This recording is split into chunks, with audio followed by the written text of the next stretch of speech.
पिछले 1 महीने से मेरे को बड़ी ज़्यादा हेयर शेडिंग हो रही है। मेरा जो क्राउन एरिया और मेरी जो हेयर लाइन है पीछे चली गई है, और मतलब बाल इतने पतले हो गए ना मेरे कि 10 बाल जब भी मैं सुबह उठता हूँ तो मेरे तकिए पर पड़े होते हैं, और छोटे छोटे होकर मेरे जो बाल है टूट जा रहे हैं।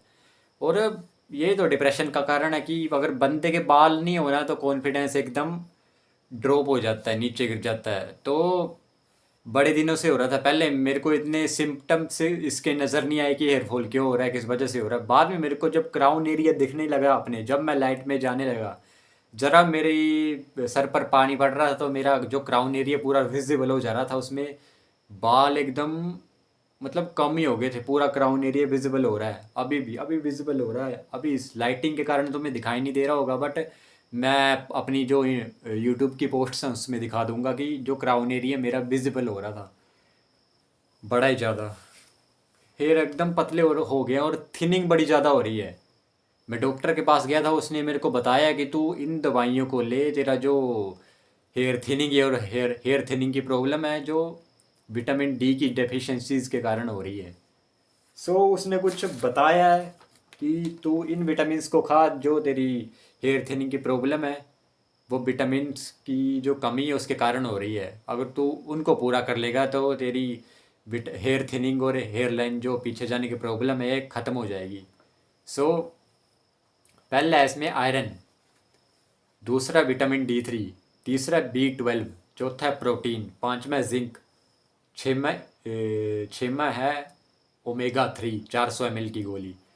ये कुछ मुझे चीज़ें बोली हैं खाने के लिए, बट मैं सोच रहा हूँ कि मैं मोनेक्सडिल यूज़ करके बताऊँ आपको कि मोनेक्सडिल से कैसे रिजल्ट आते हैं, और कैसे जो हेयर लाइन है वो वापस आती है, और वापस आती है या नहीं वो मैं आपको यूज़ करके बताऊंगा। डेली बेसिस पर इस चैनल पर अब वीडियोस आएंगी हेयर के रिलेटेड, क्योंकि जो मैं भी मैसिव हेयर लॉस की प्रॉब्लम से सफ़र कर रहा हूँ, हेयर थिनिंग की प्रॉब्लम से सफ़र कर रहा हूँ, हेयर लाइन की प्रॉब्लम से सफ़र कर रहा हूँ, घटिया लाइफस्टाइल की वजह से सफ़र कर रहा हूँ। सबसे पहले तो उसने बोला तो अपना लाइफस्टाइल बता। मैं बोला लाइफस्टाइल तो कुछ भी नहीं है मेरा, अभी मेरी स्लीप बेकार है, डाइट में प्रोटीन नहीं है। इंडियन डाइट में का प्रोटीन है भाई, दाल चावल तो खाते हैं इंडियन एवरेज मिडिल क्लास बंदे, तो उनके पास कहाँ हो, कैसे होगी अच्छी डाइट।